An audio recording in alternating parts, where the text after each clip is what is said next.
Brilliance is your insight. It is your potential. It is your genius.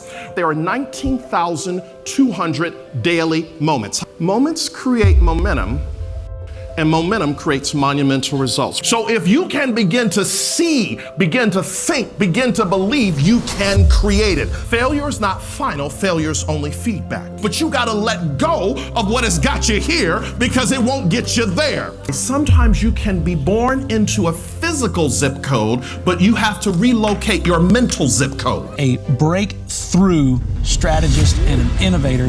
He's a keynote speaker, of course, 1,500 organizations, 2 million people, 45 countries.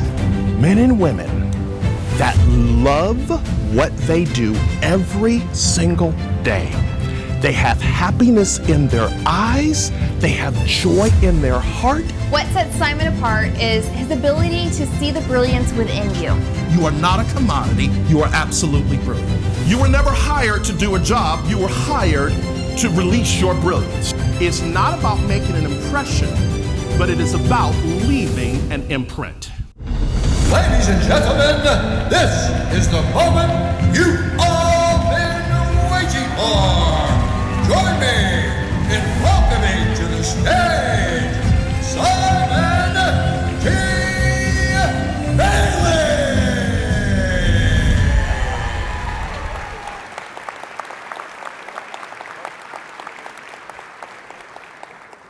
Good morning, number one. How are you?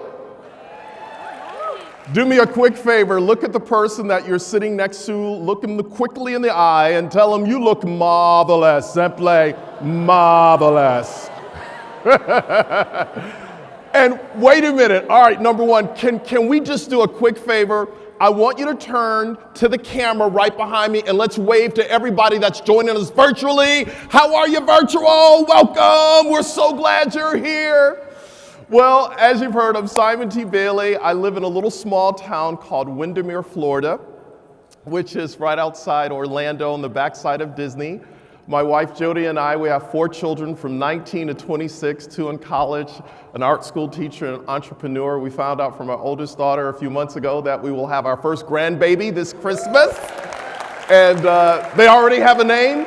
The baby's name is Baby Halo, and I said my name is G-Pop. So there we have it. I have 35 years of experience in the hospitality industry, and people often ask me, how in the world did I get started? What am I doing? So I'm going to tell you a little story that I don't get a chance to share. So December 10th, 2001, I'm sitting at my desk at the happiest place on earth as the sales director and new business development director for the Disney Institute. And whenever you work at Disney, Mickey Mouse rule number 1 is you never talk to the media unless authorized. So I'm sitting at my desk and I get this call from this journalist. And Rudy, raise your hand. This is Rudy, everybody. I don't want you to think I'm talking to my imaginary friend.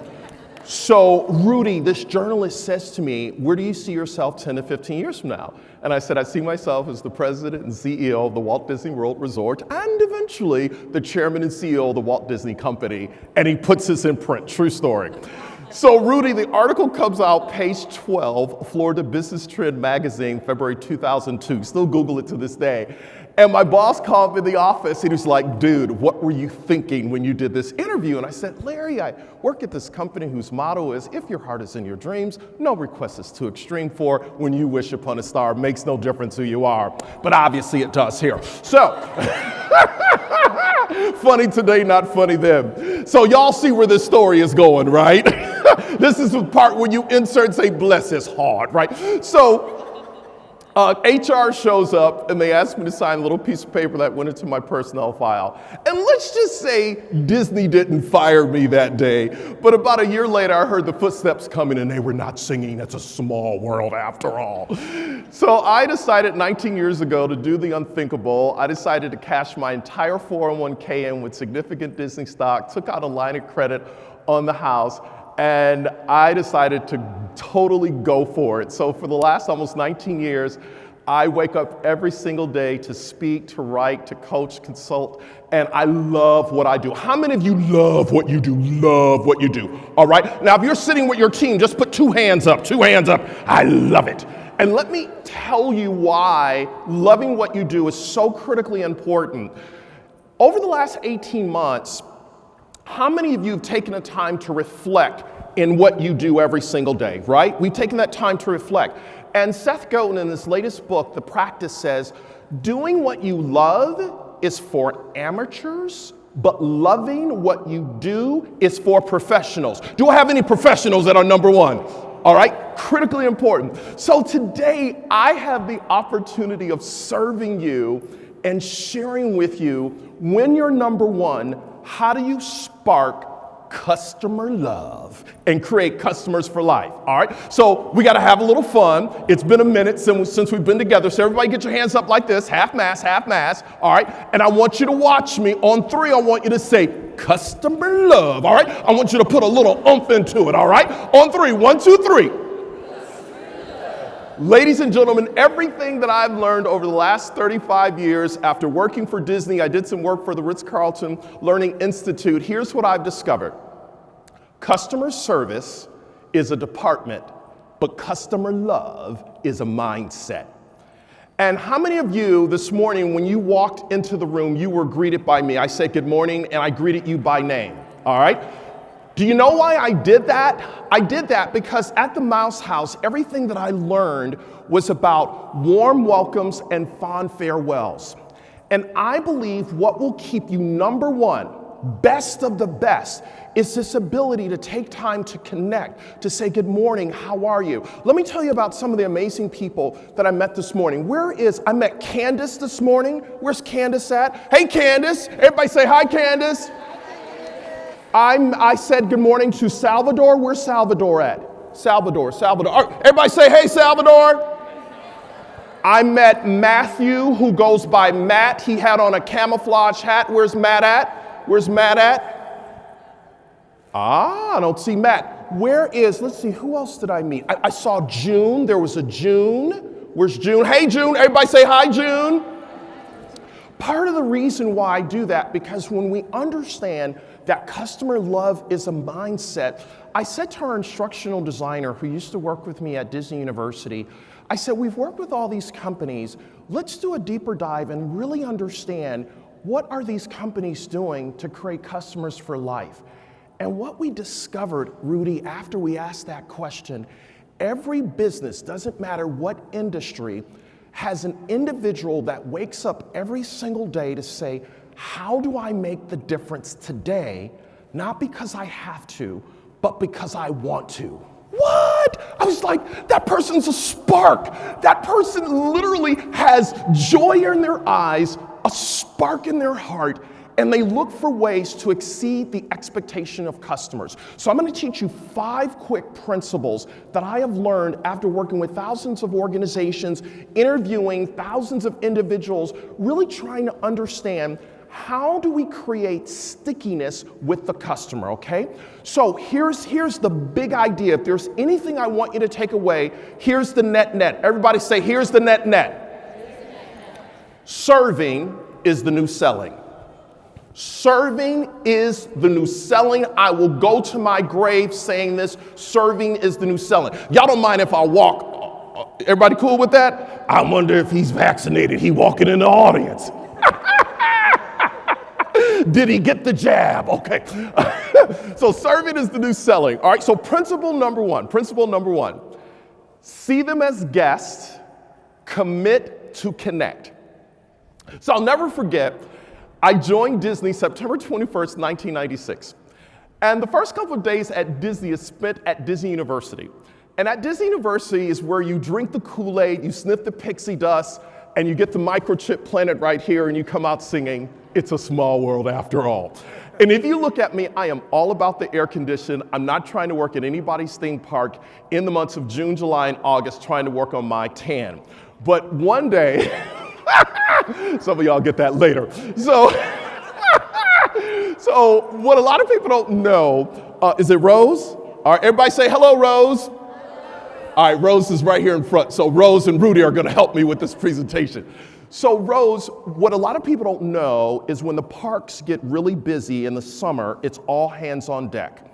So this particular day, I have to go and work at MGM Studios. It's called Hollywood Studios today. I have on a blue smock, a broom, a dustpan in my hand, my name tag that says Simon from Buffalo, New York. By the way, sidebar, go Bills, this is our year. Okay. Sorry, I just had to slip that in there, knowing that I'm in Bears. And do I have any Packer fans in here? What? Packer fans?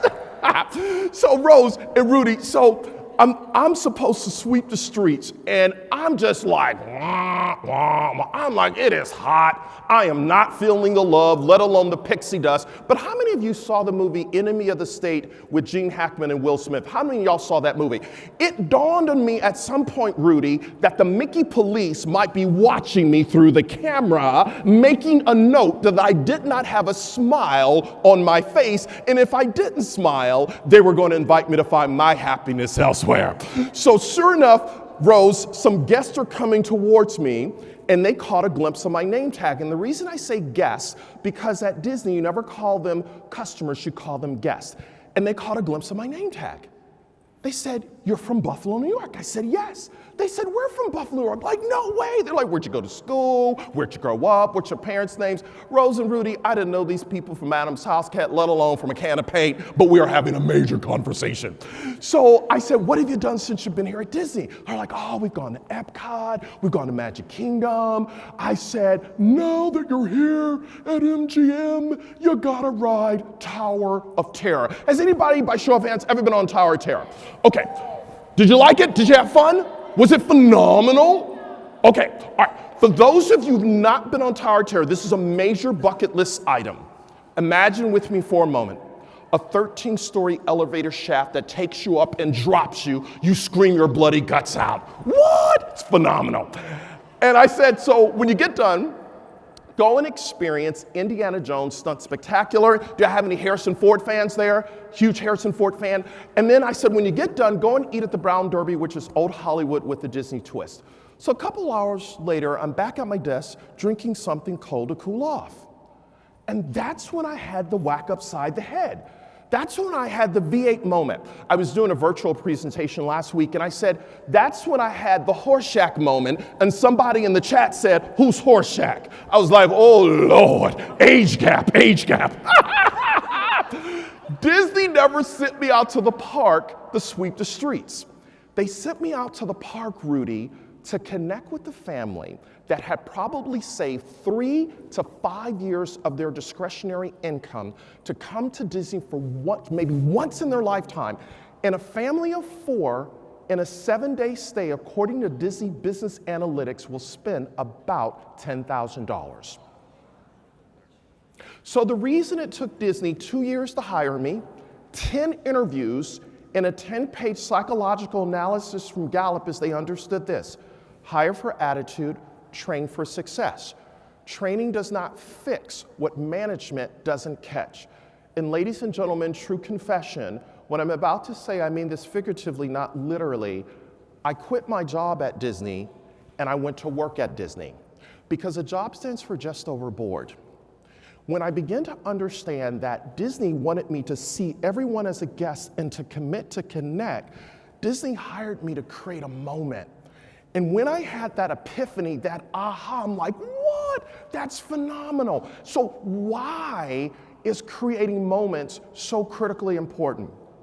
Right now, according to research, consumers see 5,000 ads per day. 5,000 ads. So in other words, people are overwhelmed with a terabyte of information. And what I know to be true, now you're number one, right? You're number one within Century 21. Is that right? Can I get a what? What? Okay, so here's what I want us to think about. If we're number one, the brand that connects with the customer is not just our name and being a part of affiliated. A brand is an emotion. Everybody say emotion, connection, perception, moment, memory. That's your brand. So every single day when I commit to connect, when I say hello, good morning, good afternoon, I'm looking for that opportunity to connect and to find out what's really going on. And here's what the research says. Within 3 to 7 seconds, consumers, customers, or guests are deciding about you, the brand, if they know, like, and trust. So the real business that we are in, can I say we? I'm a part of the family. Dan, I'm a part of the family now. I'm a part of the family, all right? So affiliated, the business that we are in the business of moments. Everybody say this with me. Say, Simon says, moments create momentum. Momentum creates monumental results. All right, now if we reverse engineer that, monumental results come from momentum, and the root word for momentum is moments, all right? But I want to take it a step further, because I said to Stephanie and the team, I said, okay, you're number one. I need some stories from the brilliant individuals in the 6 states. What do y'all do? How do y'all roll? To borrow a line from Florida Georgia Line, how do you get it done, right? And so they sent me some stories. So I'm gonna share some stories. I was like, when I read these stories, everything that I do, I look through things through a Disney lens, a Ritz-Carlton lens, and I said, oh my goodness, because let me just say this. I go to a lot of organizations, and I have to size up very quickly when I meet people. And within the last 24 hours, I've met some of the nicest people that are in this room. You're kind. Can we just put like a stake in the ground on being kind, right? I think kindness is underrated. Y'all are kind, genuine, nice, salt of the earth kind of folks, right? And I said, man, I like them. I like Century 21 affiliated. How many of you like the people you work with? Yeah? Let me tell you why this is so important. Some new research from the Gallup organization, they've surveyed workplaces and industries in 191 countries. And what they're saying in their research is that the number one corporate imperative that industries must begin to think about is employee wellness. And when they talk about employee wellness, because of the pandemic and burnout and stress, when people are dealing with someone who's working with their money, their biggest decision they're gonna make in their life, do they come across some person that is kind, nice, what we would call in caring science, totally focused in the moment, and making it so much about them that if we get a listing, great. If we get a sale, great. But if we don't, when you leave our presence, you feel better than when you started. And so when Dan said people first, I was over in the side like, what? People first? That's a game changer. Because when you put people first, they know that they matter. So let me share one story that Stephanie shared with me that just blew me away. Didi Horesca and Mia Gonzalez, we have to celebrate them because they helped out in a big way. They were happy to help, and we're so grateful to be a part of the office because one of their team members needed someone to jump in and help them on their 2 closings and a final walkthrough while one of their colleagues was both down with COVID. Clients couldn't say enough nice things about her, and she has been so helpful through this time, this is Didi, and has sent us the absolute nicest messages, wishing us a speedy recovery and offering to do so much more if we needed it. Y'all hear this? This is phenomenal. This is what they said about Mia. Mia also showed a home out in Griffith for me and took a video for my out-of-town clients. We can't thank these agents enough because without their professionalism and sincere kindness, we would have lost the business, which we cannot afford to do. Is Mia or Didi here at all? And they might be joining us virtually. Can we just give it up for them? But let me introduce you to our affiliated celebratory clap. On 3, clap once. 1, 2, 3.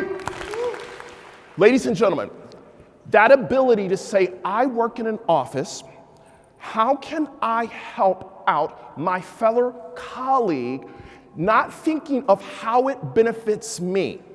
And that ability to connect to what's happening real time, let me give you a little piece of research that I think will blow you away. Emory University has just come out with this new study that says when you help others, the reward centers in your brain begin to light up almost as if you're on the receiving end of the person that you just helped. Guess what they call it? They call it the helper's high. So when I help others, I'm actually helping myself. Now, let me bring this point full circle, because a lot of people say, okay, Simon, see them as guests, commit to connect. Here's what I know to be true. All of you have a secret sauce to how you connect, how you find a way to go above and beyond. Here's what I'd like for us to do. 30 seconds, find somebody at your table and share with them, what have you been doing over the last 18 months to commit to connecting like never before, all right? Everybody find somebody. If there's an odd number, form a group of 3. If you're sitting by yourself, please move to a table. On 3, 1, 2, 3, go. Everybody share.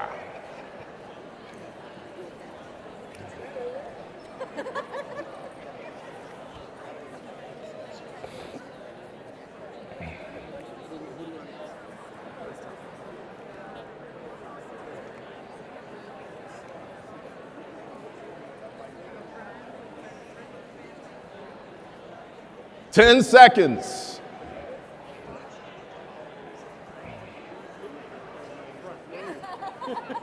Hi, Bill. 5 seconds.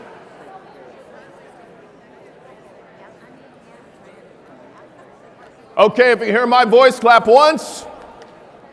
Hear my voice, clap twice. Okay, let's come back together. Part of the reason why I had you share with everyone at your table is because, if anything, what we have learned is over the last 18 months, we can learn from each other. And one of the things that I know that you do really well, you have the ability to ask for help, to find out what your tips, your tools, your techniques, what are you doing, all right? Let me just put a book in really quickly on this principle. When I commit to connect by seeing everyone as a guest, number one, I understand how do I listen to understand instead of listening to respond. Number two, when I commit to connect, it's not about me, but it's about we. So if Rose and I are in a conversation, I will say, Rose, here's what I heard you say. Is this what you meant? And when, Rose, you know that you've been heard, all of a sudden the conversation becomes a tennis match, serve, volley, because Rose knows that I totally get what she's saying. And then the third thing, when I commit to connect, I'm finding that way to give a little something extra. It's in the hello, it's in the goodbye, it's the handwritten note. I know handwritten notes are old school, but I'm here to tell you handwritten notes with a stamp on it is new school. And I don't care what fintech company comes along, whatever, high tech will never beat high touch. And high touch is we are humans to humans looking for a way to connect. At the moment people step into our, let me go totally California on you for a moment. When people step into our quantum field, they pick up on our energy, all right? So, principle number one, see them as guests, commit to connect. Principle number two, personalize the moment by individualizing the experience, all right? Personalize the moment. So, a few years ago, I got a call from my boss, my old boss at Disney, and he said, I want you to go to lunch with Michael.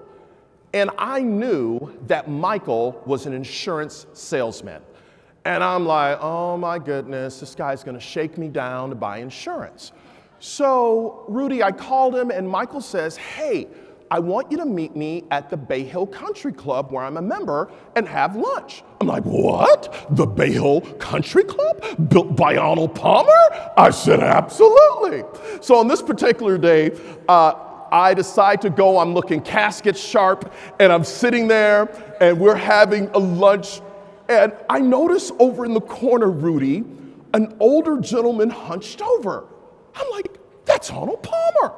So being the bashful person that I am, I get up, I walk over to Arnold Palmer, and I say, Mr. Palmer, thank you for being a great American. Thank you for what you've done for the game of golf. And Arnold Palmer looks up at me and says, thank you, young man. And I proceed to take out my phone to take a picture with Arnold Palmer.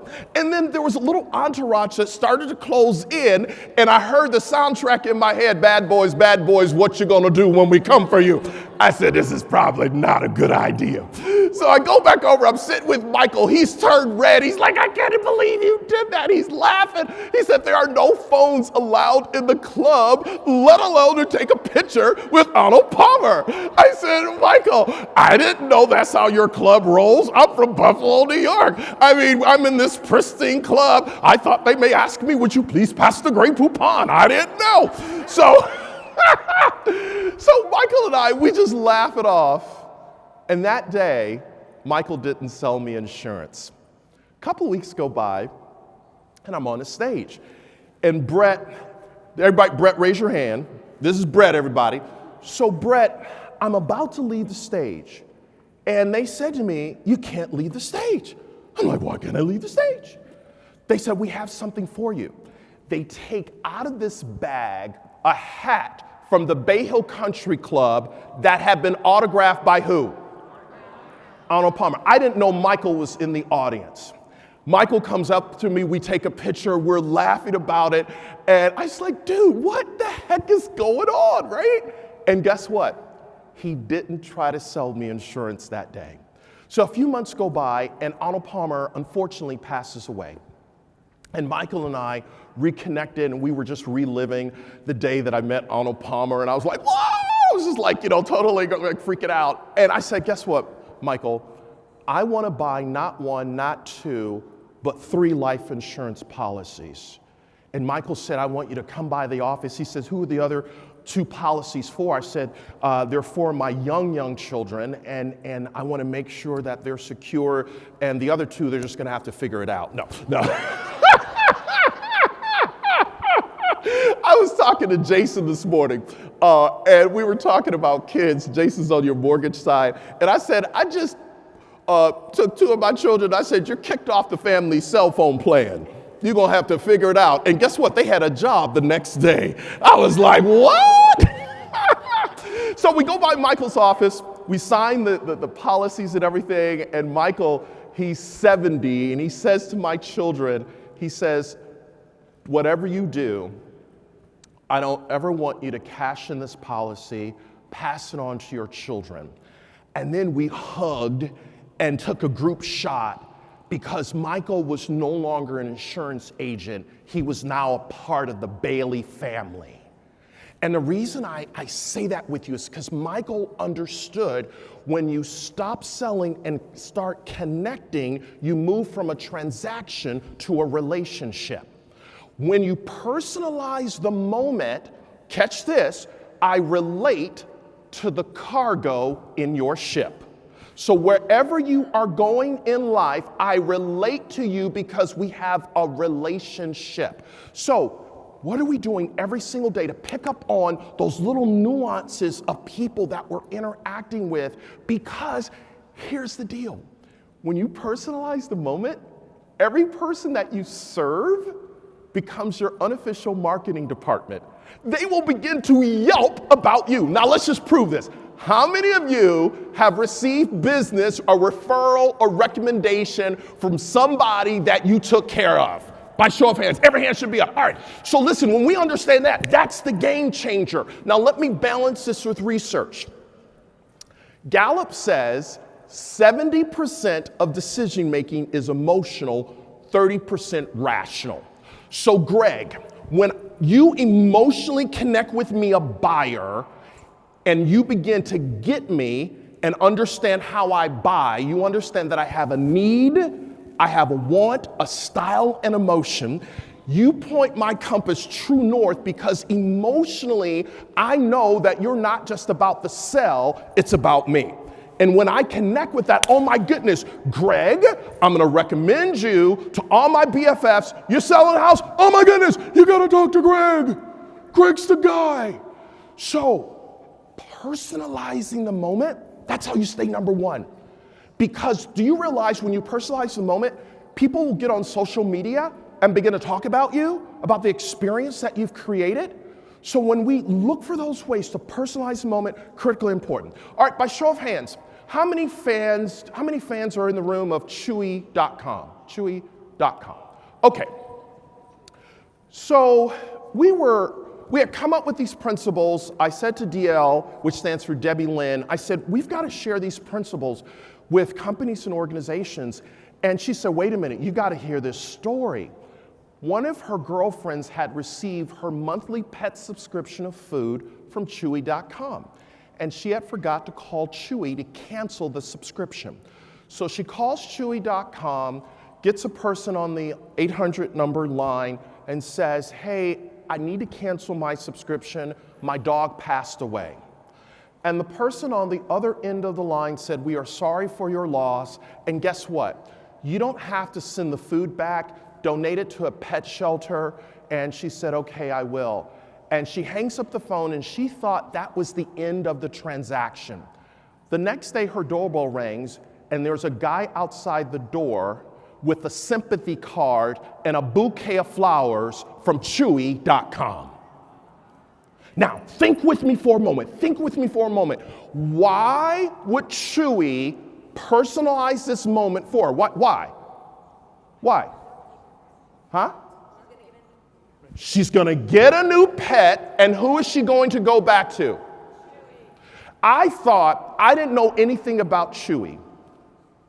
I was telling that particular, we put it in the book, and I happened to be, I think, in San Antonio, Texas, sharing this story about personalizing the moment.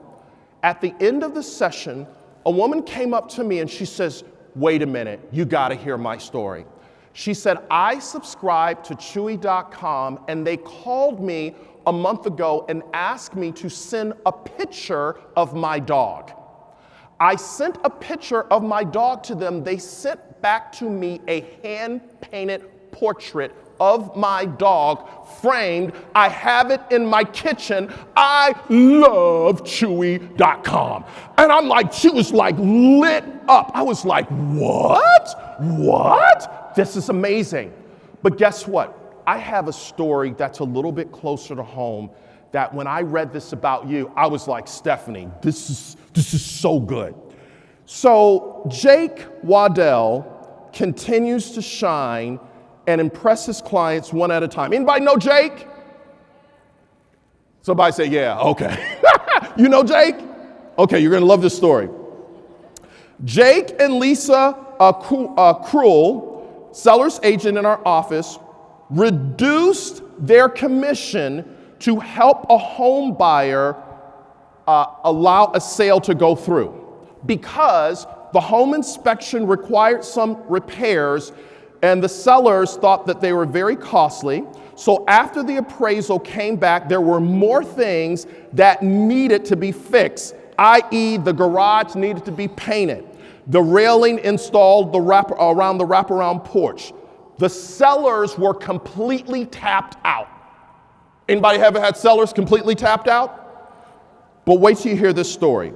The deal was going to fall apart because they could not afford to repair these items. Knowing how important this home was to the buyer, Jake jumped into action. He went to the hard store and purchased all the needed items himself. What? He did not stop there. He personally went over and painted the garage.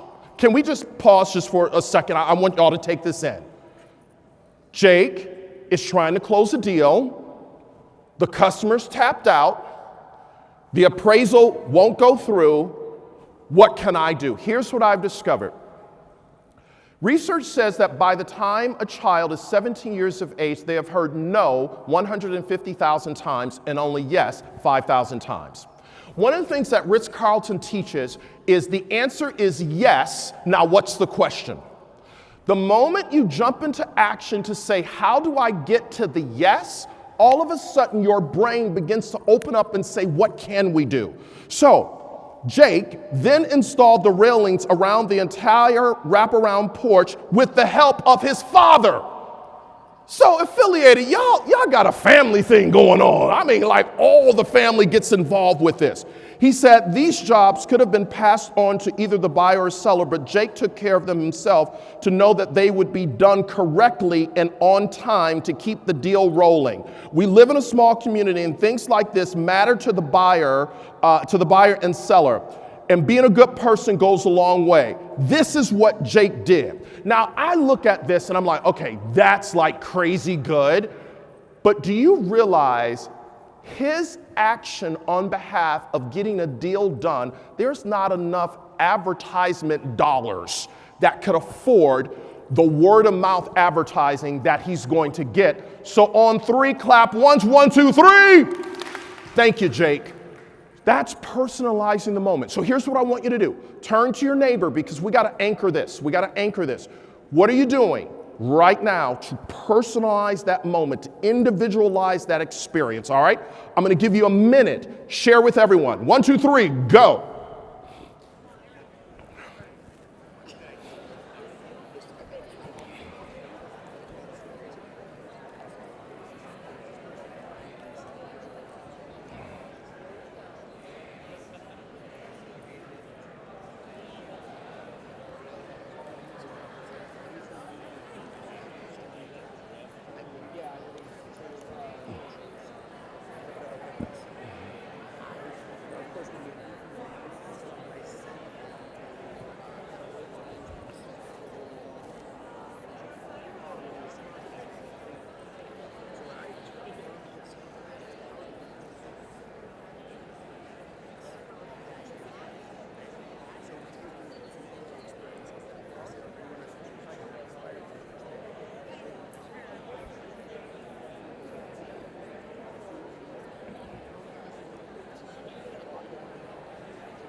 Ten seconds.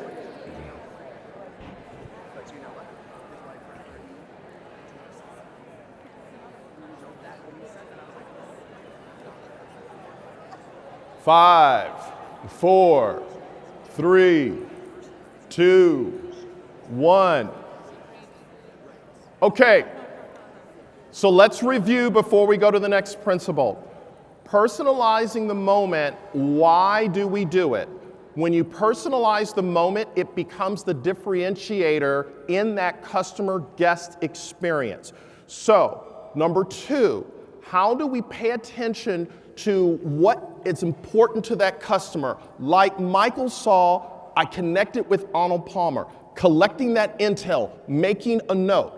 But number 3, I was in Australia a few years ago working with real estate professionals, and a gentleman came up to me and he said what he does whenever he is showing a home, if the parents have kids, the moment the kids come into the home, he has, especially if they're young children, he has things that are appropriate for kids, coloring books and different things. But the other thing he does, and I was like, nah, that's a page out of Disney. He gets down on one knee, eye level with the little children to connect with them by name, to ask them a little about themselves. And he says that emotional connection allows him to be memorable in the mother's eyes to say, we like him. So it's those little things that we're paying attention to that separates us from everyone else. Let me give you an example, and this just happened to me the other day. So I'm on Delta Airlines, and I was flying from Charleston, South Carolina, back to Orlando. And before the plane lands, maybe about 30 minutes out, the agent comes across the speaker and she says, ladies and gentlemen, we have 2 new flyers with us today.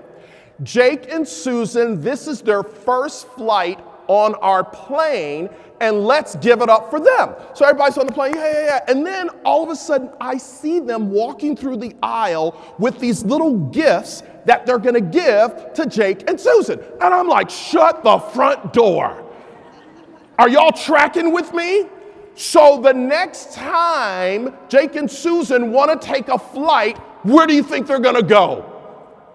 Delta Airlines, because it's the emotional connection, all right? Now, let's move to principle number 3. Principle number 3, anticipate their needs by listening and observing. Anticipate their needs by listening and observing.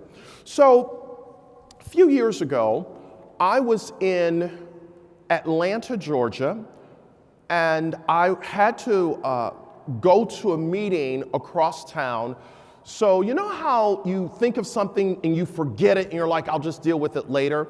I needed to pick up a USB headset. This is way before Zoom. And I said, oh my goodness, I forgot my USB headset. I had a call that afternoon. So I'm like, okay, I'm in the taxi and I call the hotel and say, hey, can you connect me to concierge? Connects me to concierge. I said, is there a Best Buy that's close by? They said, yeah, there's one 10 minutes away. So I said, all right, my meeting will end. I'll go to Best Buy. I'll get the headset. I'll make my call.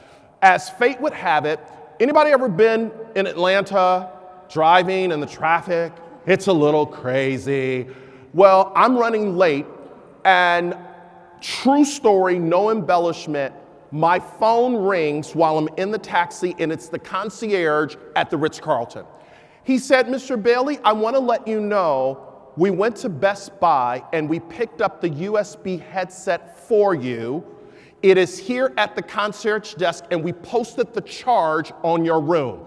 I'm like, what? So I get back to the hotel and I want to like give the guy a chest bump. I'm like, whatever, but this is the Ritz-Carlton, very prim and proper. I just give him a high five. Thank you so much. And I started thinking, what was he thinking? Like, how did he know? He anticipated, he listened, and I told him what time my call was, and he realized I wasn't gonna get back to the hotel in time.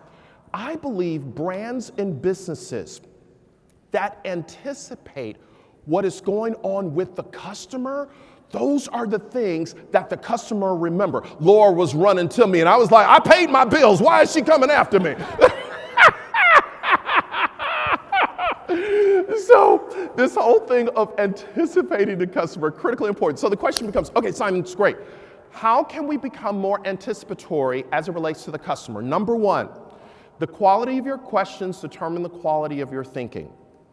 How do I begin to ask questions that evoke the responses that helps me really understand what's going on? Number 2, whenever I'm working with a customer, a guest, a client, am I paying attention to their phraseology, the words that they use? Because language is the software of the mind. How am I dialing into that and anticipating what they may need, all right? So I'll give you an example of what this looks like. So I was traveling to the Cayman Islands and I was going to speak at an event. I get to the front desk at the hotel. And they said, Mr. Bailey, I'm sorry, your room's not ready. Can you wait over in the lounge? I'm like, okay, sure, I'll wait in the lounge. So I'm waiting in the lounge, and this guy, Howard, comes over to me, and he says to me, Rose, I'm gonna take care of you while you're here. It's like, okay. And then Howard says, how was your trip to Halifax, Nova Scotia? I'm like, huh? How did you know I was in Halifax, Nova Scotia? He said, I went on your Instagram feed to see where you were before coming to the Cayman Islands. Now, 2 schools of thought. One school of thought says, wow, nice, pretty cool. Another school of thought says, freaky that you've been on my social media and I don't know you like that.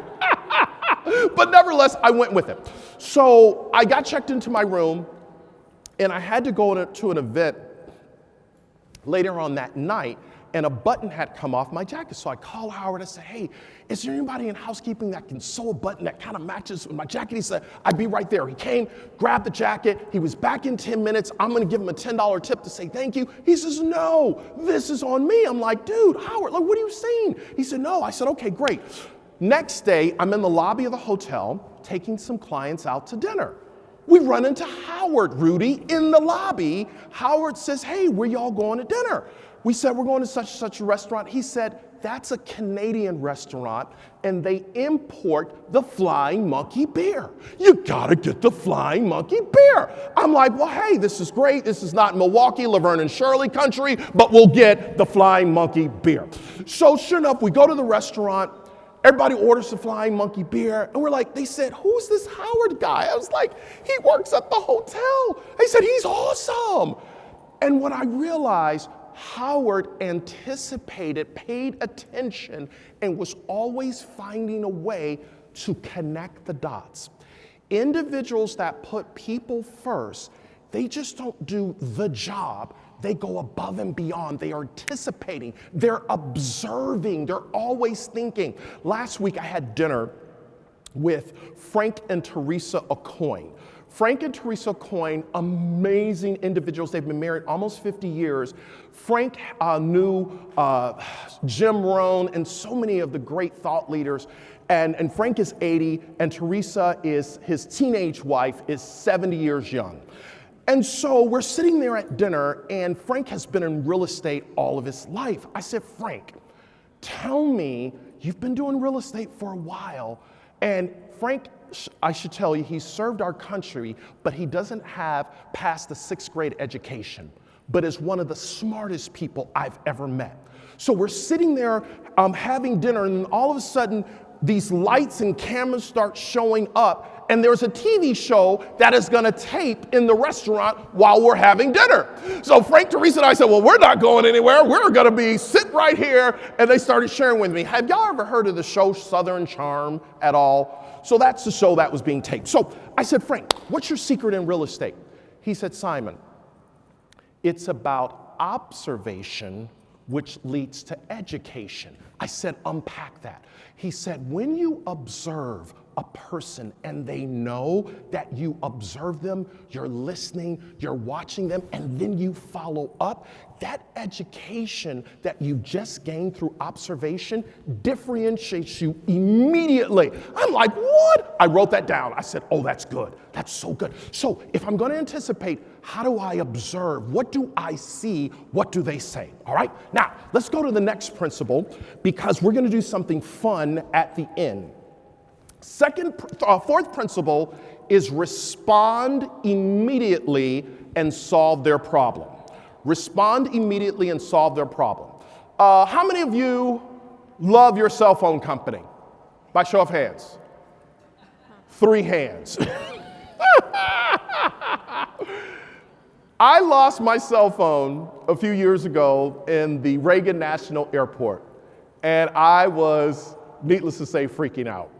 And they just happened to have a payphone, and I went over to the payphone and I called my cell phone provider, and I said, Rudy, I lost my cell phone, I had insurance, and the person on the other end of the line says, we are so sorry that you lost your cell phone. We don't handle that. We're going to transfer you to another department. But before we transfer you, would you take a survey? I'm like, really? Really? Take a survey, and I don't have my phone. But I said, okay, yes, transfer. We'll do survey, transfer. So I get transferred over to the third-party company that is going to look at my account, replace my phone. I go through the whole spiel with them, and I'm traveling for the next 2 weeks. They say, your phone will be in the next city that you're going to in the next couple of days. I get to that city, my phone is not there. I call the cell phone provider back. I'm sorry, we don't handle that. Y'all see where this is going, right? Took me almost 2 weeks to get my phone. I ended up writing a blog entitled, Why Great Marketing is Killed by Bad Service.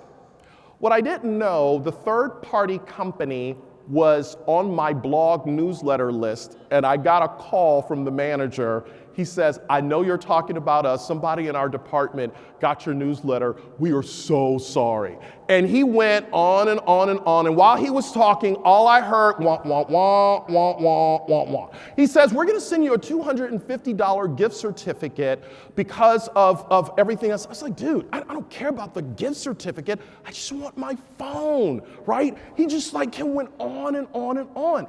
And what I discovered, when you show up without a solution, and you don't fix it fast, people are like, whatever, all right? Now, let me put a Disney spin on this.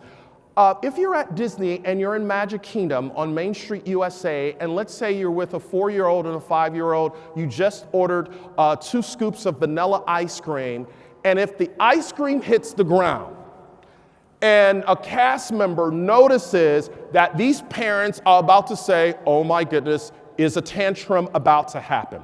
That cast member knows they don't go to their manager and say, we just saw the family whose kid dropped the ice cream. Will we replace the ice cream? No. Rudy, Rose, I come over to you. Guess what? We're going to replace that ice cream right now because we need you to have a magical experience. And it's that if you hear it, you own it. Everybody say, Simon says, if I hear it, I own it.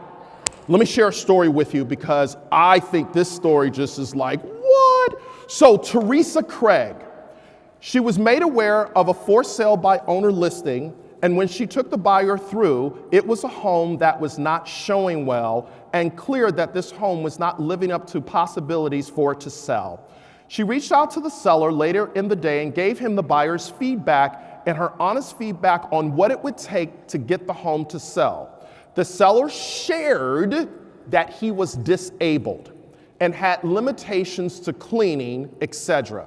That would be essential in getting the home show ready. However, he agreed Teresa to list the home and to help him.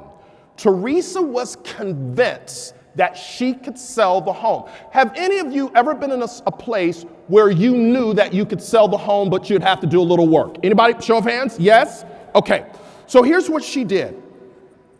She said, tell me what your desired price is, we'll get it listed. And Teresa hired a paid professional cleaning team to come in and do a 2-day deep clean of the beautiful kitchen, appliances, and 3 full baths. In addition, she got her husband. I'm telling you, Century 21 affiliated, y'all are always about trying to get the family involved. Is it free labor? Is it free labor? I think it's free labor. So she got her husband to scour her home for extra furniture and artwork to effectively stage the home. So now Teresa is in the stage business, got a little side hustle going on, all right? The seller was shocked and probably a little overwhelmed as we moved chairs, sofas, and artwork. They went up on the walls. Within 4 days, we were ready to go, and we got the home, get this, under contract on the first showing for $5,000 over the list price. I don't know if Teresa's here. Is she here? Teresa Craig's here. If she's online, this is absolutely amazing story. So let's unpack this for a moment. She took money out of her pocket, out of her commission, to pay for professional staffing to clean the home. But the house listed for $5,000 above the list price. So it was nebulous what she paid for the home to be cleaned because she got it sold in the first showing. Ladies and gentlemen, hear me, hear me, hear me. It is that thinking, it is that mindset that is the customer love mindset. What am I willing to do to go above and beyond? So when I talk about being responsive, number one takeaway is, how do I solve a problem? Number two, how do I ensure I am communicating with them how I intend to be a solution to this problem? And then number three, how do I begin to say yes and now figure it out? I was talking to Jason before everything started, and one of the things we said, we think every 10-year-old in school should watch reruns of MacGyver. Because in this world where they are growing up, they don't have figure-out ability. And figure-out ability is the greatest skill that you can have right now when responding to problems, all right? Let me go to principle number 5, our last principle, all right? Keep them loyal with acts of kindness. Keep them loyal with acts of kindness, all right?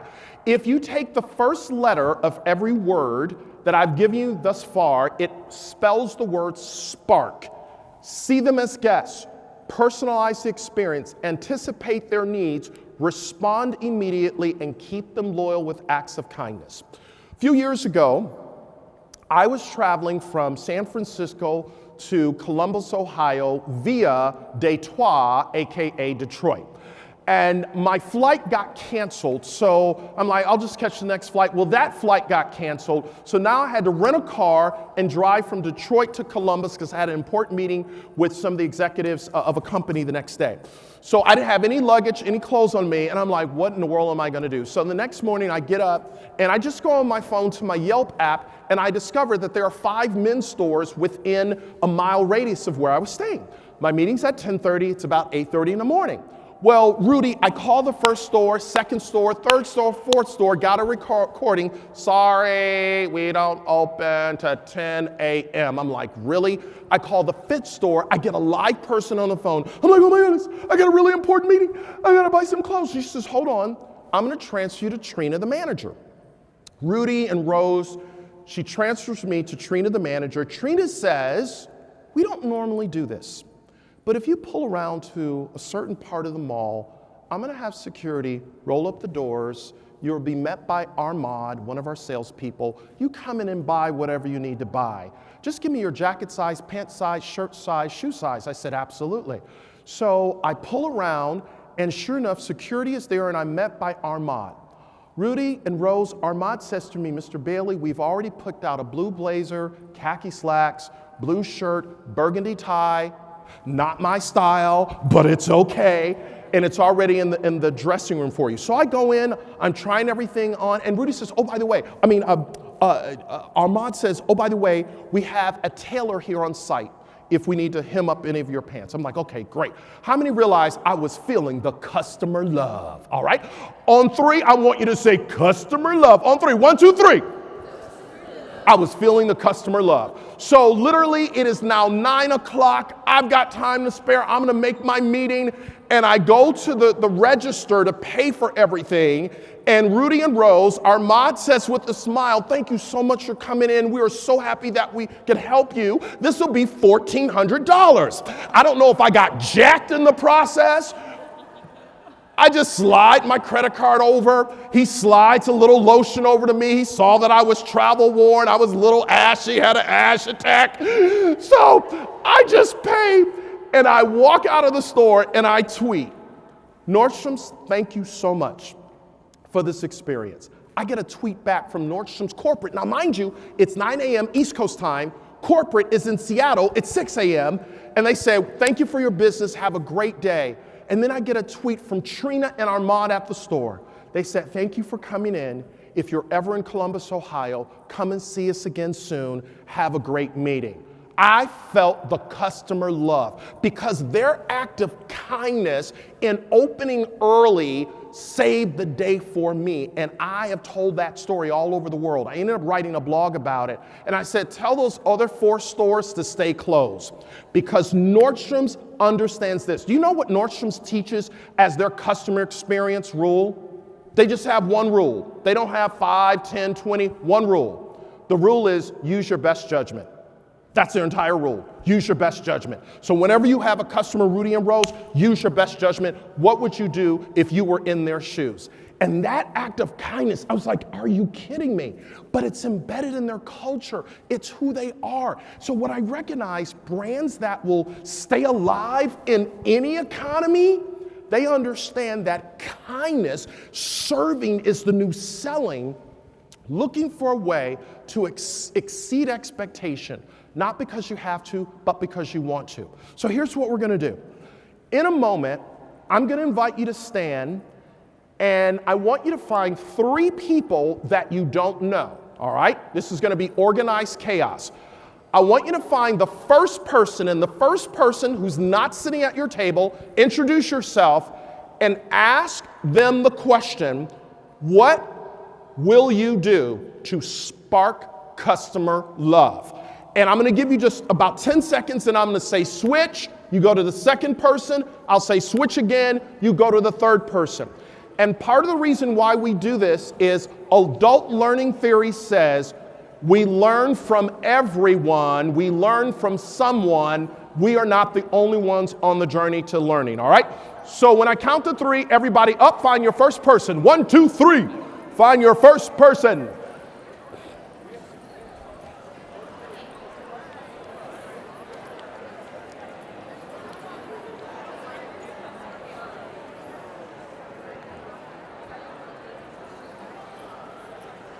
What can you do? Everybody find somebody.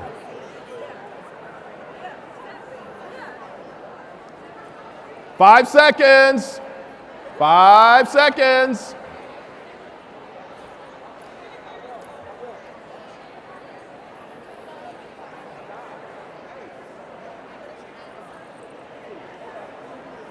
Okay, switch. Switch. Find the next person. Find the next person.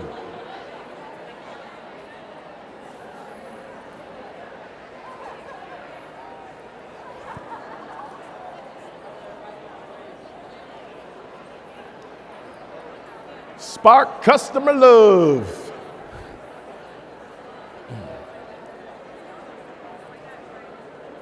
And those of you joining us virtually, put it in the chat. 10 seconds.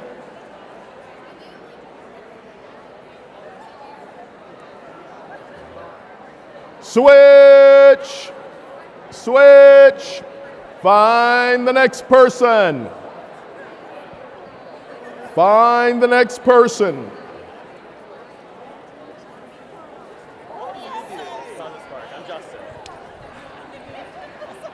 I do handwritten notes. Okay. I also call on birthdays. Also, I think about their anniversary date. So the first time that they started working with me, I follow up with them like that. I have such a hard time keeping track of all of that stuff, man. You put it in the system, so you have like a system to do it. All right, yeah. Working that. I'm going to help a veteran move at 8:30 this weekend. That got possession yesterday. Got to a house, he got $1,200 back. Wow. And your name is, wow, Justin, that's good. So it's a vet who served our country. Yeah. Oh, that's good. Awesome. Thank you, dude. Yeah, thank you. All right, everybody, back to your seats. Back to your seats. Back to your seats.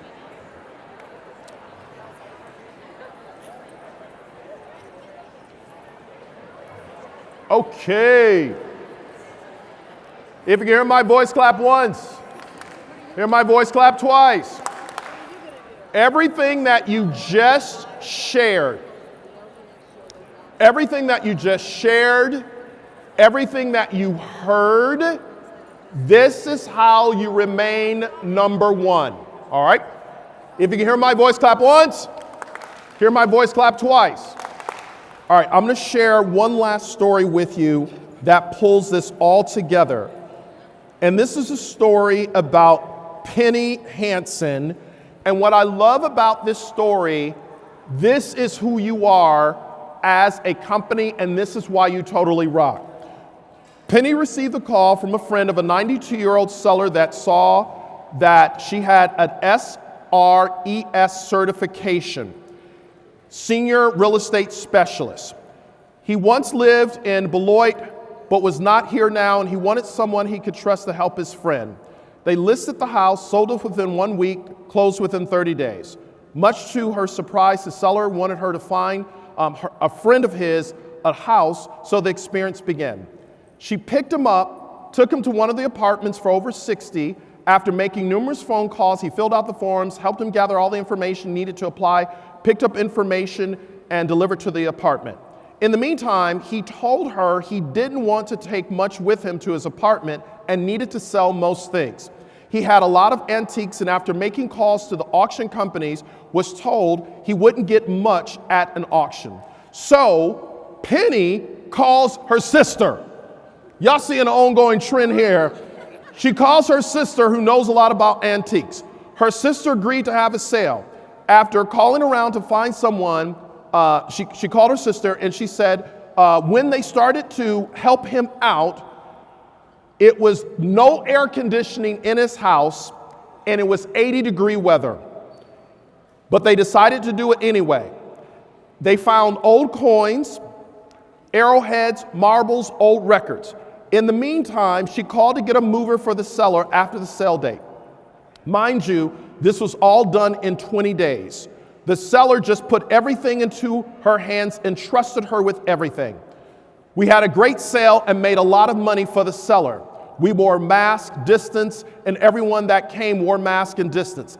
After that, I've even had to make arrangements for him to meet an attorney and to have his will changed and power of attorney done and set him up with a financial advisor.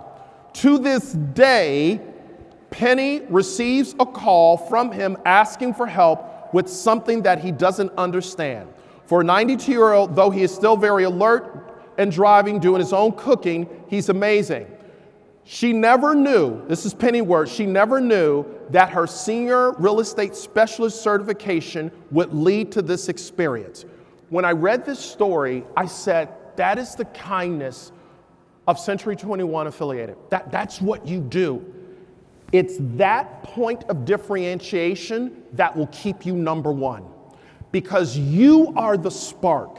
You find a way when others don't. Listen, I want to let you know I love you. I believe in you. There's not a darn thing you can do about it. Go and be relentless.